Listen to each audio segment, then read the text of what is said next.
দর্শক বন্ধুগণ, এই যে আমার সামনে যে দুইটা মগ দেখতে পাচ্ছেন, এই মগের ভিতরে কিছু উপাদান আছে। দেখুন, এটা কিন্তু তরল একটা উপাদান, এটাও একটা তরল একটা উপাদান। এই দুইটা আমাদের যে সবজি কিংবা অন্যান্য যে ফসল যেটা আছে, সেই ফসলে কিন্তু দুই ধরনের কাজ করে। একটা হলো আমার হাতে প্রথমে যেটা আমি দেখাচ্ছি, এটা হলো লিকুইড জৈব কীটনাশক, মানে জৈবিক উপায়ে এই কীটনাশকটাকে তৈরি করা হয়েছে। এবং এটা জৈব পদ্ধতিতে যারা চাষবাস করতে চান তারা কিন্তু নির্দ্বিধায় এই কীটনাশকটা আপনার গাছে স্প্রে করলে পোকামাকড়ের হাত থেকে আপনি রক্ষা পাবেন।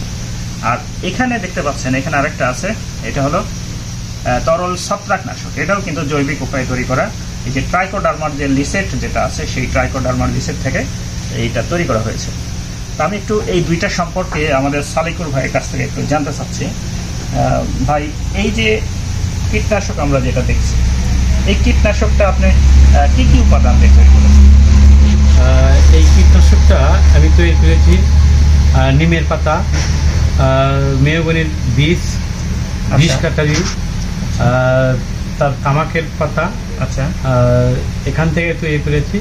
আর এখানে কিছু ধুতরোটা আছে, আচ্ছা, আর সোয়াগা আছে, চুতিয়া আছে, এগুলো সব মিশ্রণ করে আগে নিম পাতা, মেহগনি বীজ ঢিকির সাথে মানে একবার গুঁড়ো করে নিয়ে তারপরে আমরা রোদের ইয়েতে দিই, হাসে দিয়ে ওখানে জাল দিই।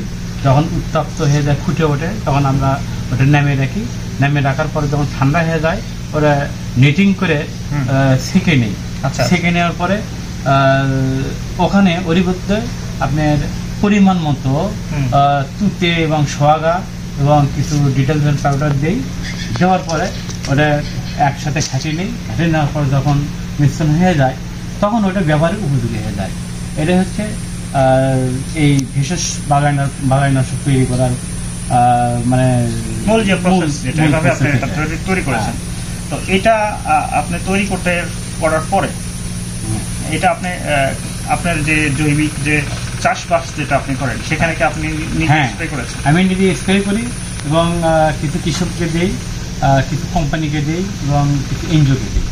আচ্ছা আচ্ছা। তো এই যে তরল যে কীটনাশক আপনি তৈরি করছেন, এই কীটনাশকটা আপনার কিরকম? আপনি কি এটা প্রতিদিনই তৈরি করেন? না, প্রতিদিনই তৈরি করি না, যখন কোনো অর্ডার হয় তখন তৈরি করি। আর তাছাড়া আমার কাছে যেগুলো থাকে সেটা 3 মাস পর্যন্ত আমি রাখি। যদিও এটা ঠান্ডার আগে রাখি 1 বছর থাকবে, কিন্তু আমি 3 মাস পর্যন্ত রাখি। 3 মাস পরে আমি ওটা রাখি না, আবার নতুন করে তৈরি করি। আর যখন কোনো অর্ডার হয় তখন সাথে সাথে তৈরি করি। এটা কিভাবে বিক্রি করেন? কত টাকা দামে বিক্রি করেন? এটা আমি পাইকারি বিক্রি করি, যেটা বিভিন্ন কোম্পানি বা এনজিও ওদেরকে দেয় হচ্ছে 180 টাকা লিটার। আচ্ছা, ওরা বড় জারকিনে নেয়। আর আমি যখন বোতলে বিক্রি করি তখন 1 লিটার 250 টাকা বিক্রি করি। দর্শক বন্ধুগণ, এই যে আর একটা জিনিস আমি আপনাদের দেখাই, একটু দেখুন। এই যে দেখুন, এই মগের ভিতরে একটা তরল একটা জিনিস দেখা যাচ্ছে। এটা কিন্তু ট্রাইকোডার্মা সমৃদ্ধ লিকুইড মাছের খাবার। যদি এই খাবারটা যদি মাছে যদি দেওয়া হয়, মানে পুকুরে যদি দেওয়া হয়, তাহলে কিন্তু পুকুরের যে ছত্রাক যেগুলো আক্রমণ করে, পুকুরের বিভিন্ন ধরনের যে ইনফেকশন যেগুলো হয় পানিতে, সেই ইনফেকশনগুলো একসাথে ইনফেকশনগুলোও চলে যাবে। আর এটার যেহেতু মাছের গ্রোথের জন্য কাজ করে, সুতরাং এটা যদি পুকুরে যদি দেওয়া হয়, তাহলে কিন্তু মাছের মানে স্বাস্থ্য ভালো থাকবে, মাছে কোনো ধরনের ফাঙ্গাস আক্রমণ করতে পারবে না। সুতরাং মাছের কিন্তু গ্রোথও বেড়ে যাবে, মাছের রেজাল্ট ভালো আসবে। তো এইটা আপনি কিভাবে তৈরি করেন? এটা আমরা যে আছে এই টাইকো পাওয়ার যেটা আমরা তৈরি করি, এই হাউজের মধ্যে থেকে যে রিসেন্টটা দিই, ওর মধ্যে চিকচিটা দেওয়া আছে, টাইকোডার্মা দেওয়া আছে, এগুলো সব মিশ্রণ করে ওখানকার চেয়ে এখানে একটু পাওয়ার বেশি দেওয়া আছে, যার জন্য এটা মাছের জন্য খুব ভালো কাজ করে।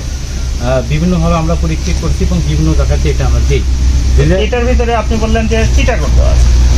চিটাগোল্ড মানে 1 লিটার যদি আমি তৈরি করি, 1 লিটার যদি তৈরি করি, তাহলে তার ভিতরে চিটাগোল্ড কতটুকু দিতে হবে, ট্রাইকোডার্মা লিসেট কতটুকু দিতে হবে, কিংবা ট্রাইকোডার্মা লিকুইড কতটুকু দিতে হবে? প্রতি লিটারে তৈরি করতে গেলে চিটাগোল্ড হচ্ছে 100 গ্রাম। চিটাগোল্ড 100 গ্রাম। আচ্ছা, চিটাগোল্ড 100 গ্রাম। আর ট্রাইকোডার্মা 1 যেটা লিকুইড যেটা লিকুইডের আবার 1 নম্বর 1 এবং 2 আছে, যেটা সাসপেনশন 2 দেওয়া হয়, ওটা দেওয়া হয় 100 ml।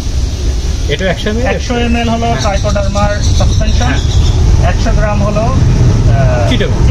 অতিরিক্ত ওর মধ্যে ঢুকে না। আচ্ছা, আর বাদ বাকিটা হলো আপনার বাদবাকিটা ওই রিসেন্ট যেটা বাইরে হয় ট্রাইকোডার্মার যে লিসে। হ্যাঁ, এটাই। আলাদা কোনো পানি টানির ভেতরে দেওয়া না, আলাদা কোনো পানি দেওয়া নাই। এই তিনটা মিলিয়ে গুলিয়ে আপনি এই জিনিসটা তৈরি করেছেন। এটা মাছে ব্যবহার করা হচ্ছে। আর মাছে ব্যবহার করলে মাছের ফুলে যে ঘা হয় সেটা হবে না, গ্রোথ ভালো হবে এবং মাছের ঘা হবে না এবং পুকুরে গ্যাসও হয় না। তো ভাই, আপনি যে মাছের কথাটা বললেন সালেকুর ভাই, আপনি মাছের খাবারের কথা বলতেছেন, আপনি বলতেছেন সেটা দিলে, পুকুরে দিলে খুব ভালো কাজ করে, মাছের গ্রোথ ভালো হয়, মাছের ফুলকা পচা রোগ হয় না।